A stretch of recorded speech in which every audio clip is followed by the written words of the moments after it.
Hi friends, David here from Above AVL, and today we're looking at this guy. This is the ADJ Vizi Extreme. Now this is a light that I've been really excited, really want to check out because I think it does a few things, at least on paper, really well. And so we want to look at the actual fixture and say, hey, does it actually perform? Where does it sit and does it make sense for you? Let's dive in.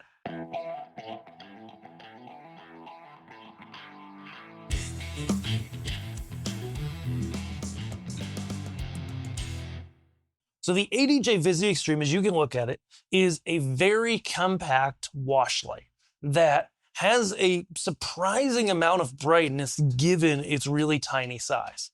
And so marketing-wise, it's kind of designed as, kind of a club or band light, like where it's bright, it has a good amount of punch. So what I love about it is the beam goes all the way down to this 3 degrees, and it's really, really tight. But then it goes out to 45. You hear the zoom's really quiet, and so it's able to kind of do the best of both worlds. So there's a few things that I like about this light, just getting into it before we show it to you. Number one, it's really compact. The base is really compact. It's very small, okay? And it kind of fills this void, not only for a wash/beam fixture that has the ability to do things like 360-degree pan and tilt, has this little ring on it, we'll pop that on, where you've got some color and you can run some effects on it, but it also is a darn good wash light for smaller spaces, a moving wash light. If you put it in its silent fan mode, it really is quiet enough for even church use. And so that's what I like about this thing, not only the intended use, but also I would argue probably not as much the intended use, but some more traditional situations like churches where you need it to be quiet, you want a wash light, this might just fit the bill. So let's dive in. So features-wise, on the bottom, there are 2 Omega brackets for 2 clamps, really nice slim handles on the side that you can grab. They're a little tight on the hand, but that's simply because, as you can see, it's a really small fixture. On the back, we've got ourselves True 1 input and through, and then we have DMX in and out, and we have network in and out. So it can be network controlled for ArtNet and sACN, which is super cool. Especially for installs, a lot of times it's like, just put them on a network. Don't have to buy nodes, save some money, right? If it's not moving much, that's perfect. The styling on this unit I really like too, not that that's like that big of a deal, but it's a nice looking unit. The triangles that they did around the fan grates here look really cool. I'm sure you can see them there. Yeah, it's just a cool look to it. And so let's get into the features. So as noted, it's got a really nice LED. We mentioned, the zoom, obviously, I'm just going to go park it in the middle from 3 to about 45 degrees. Okay. So really has the ability to go nice and wide. Of course, it's not a super bright fixture. It kind of sits just slightly below like original Mac Auros and a lot of other kind of entry-level washes on the market. It's just a little bit less bright than those. But I was measuring about 100-foot candles at full white. And so that's pretty good. And that was in the middle zoom range, okay? So that's a pretty good place to be. Color-wise, taking a look at this thing, it's actually really nice. So first of all, it's got pixel mapped 4 LEDs, so you can control the different LEDs pixel by pixel, mostly for looking at the light because it doesn't have any lens rotation or any lens scatter. But it's an effect you can use. It can look nice in backdrops, etc. Or you can just turn one LED on and have a really funky looking setup. But if we're using them all together, pull up red, green, blue, and lime. So it's a really nice kind of neutral white, probably around 6000 K because that's what our cameras are balanced to here. But for example, if we pull in just the lime and we start mixing, actually, I'm just going to use the macro channel. If we use the color temperature presets, you could also mix these. Where is it? And say we go to 3500 K, it puts out a really nice light. Color quality looks really good. At the time of this recording, it's new, so there isn't a full photometric report yet. But the color quality looks good to my eye, looks good on my skin. It can make really nice warm whites. It can make nice wash. As a wash light, for example, if we just go to full brightness, full intensity, at the typical fan volume, just in auto mode, the fans get to a moderate level, probably that 40 to 45 dB, I would guess, at 1 meter. Again, I don't have a facility to really measure that accurately enough to put a number on it, but based on spending a lot of time with a lot of fixtures, that's where I would put it. So that's the point where, okay, it could be noticeable, especially if you have a lot of these in a space. But if you put the fans into their mute mode, which you can do on the menu, you can probably also do it via RD. 10 minutes, 15 minutes, 20 minutes, there I can hear the fans go up. After turning the fans to mute, I'm measuring about 75% of the output, but the fans are really very quiet. You know, they're there, but they're not overly noticeable. They're really pretty tame. So what that basically means is that, you know, middle zoom, 15 feet away, you know, semi-unscientific measurements, just kind of like a field type measurement, right? I'm seeing 75-foot candles, which is a pretty good amount of light at that distance. And so that's where I think this thing really excels. Yes, number one, like it can be an eye candy light, right? You know, going through, for example, and we'll just back up till we get back to having some color in it. You know, yes, you can have some nice color in it. You can go, for example, say I go and I grab, you know, 2 of the LEDs, right? You know, I've got kind of a 2-color thing. Like, it's weird in the beam, but physically in the space, I know it's slightly overexposed on camera. It has kind of a cool look to do a 2-color thing. Like the beams, it's not going to look that great coming out of it. The ring is nice, of course. You know, the 360-degree pan and tilt, which I haven't actually played with that.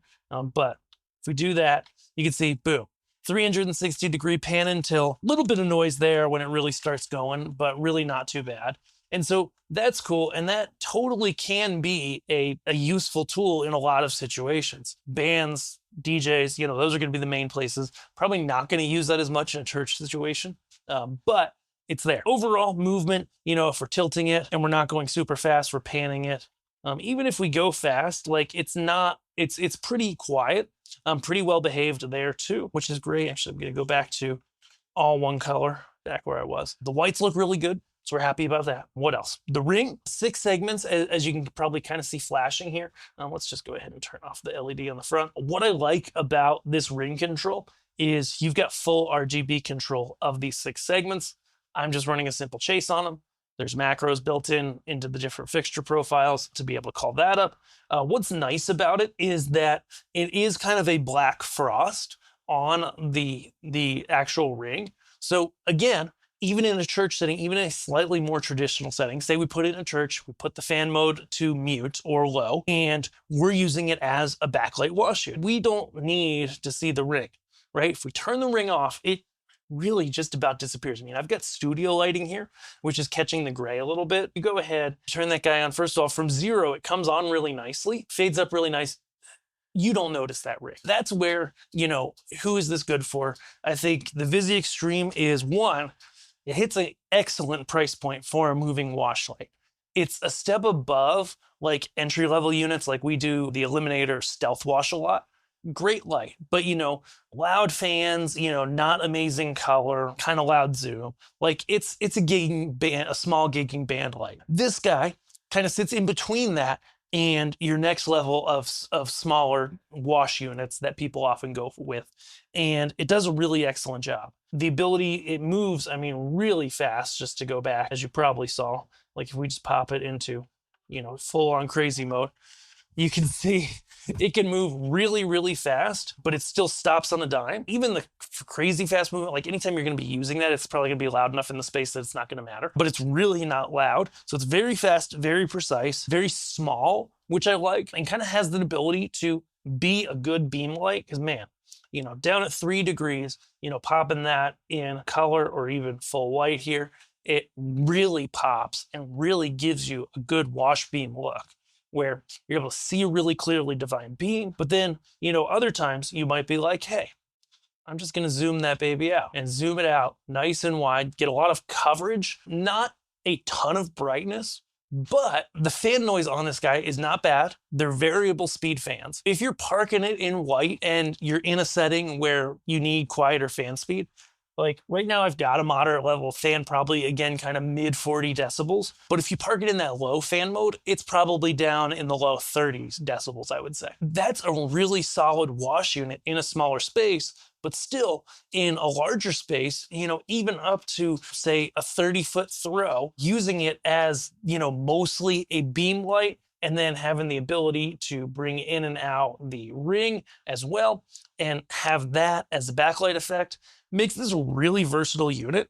And when you look at the price of these fixtures, I think in smaller to mid-sized spaces where you kind of want something that's primarily a beam light, or in a little smaller space, primarily a wash light with some beam functionality, this is a real winner. It's a nice fixture. It does the job well. You can control the fan speed out of the default settings, and so it's really not too loud for quiet environments. And the price point it hits is really, really, really good. If you're running this in white for extended periods of time, right, like it's a light that you use for like a backlight in a church, and you're gonna have it backlighting in full white while preaching, then you're gonna want to reduce that fan mode. Yes, once it gets kind of warmed up all the way, you're gonna lose about 25% of the brightness. That's something to be aware of. But if you can work within those limitations, this hits really a good, 15-20% less than our next favorite wash light, the Volux Sisma. It generally is probably about 15% at the time of this recording less. It is a little smaller, but you've got some extra functionality there. It's really fast. You can keep the fans in check. Definitely worth checking out if you're considering a wash light in kind of a smaller to mid-sized space. Performs really well, is extremely fast if that matters to you, if it needs to be, but also works slowly well. The Vizi Extreme, really excited about this. Not just a club light, definitely has some really good other applications where it can work really well, and I think it's worth looking at. So if that's interesting to you, check it out. We've got it at aboveavl.com. And of course, the best thing, always, always, always, either add some fixtures to your cart and request a quote, or just email us, gear@aboveavl.com. If you're new here, head over to freeavlguide.com. That's freeavlguide.com. We'll put that on the screen as well, so that you can get our free guide that's going to help you stop making mistakes when you purchase gear. So stop spending more than you need to, stop stressing out and buying the wrong stuff. We're going to help you get on the right path to have a nice, low-stress, awesome buying experience. Next time you need anything, it's all in our free guide. So definitely sign up and grab that free guide, and we will see you guys in our next video. Thanks.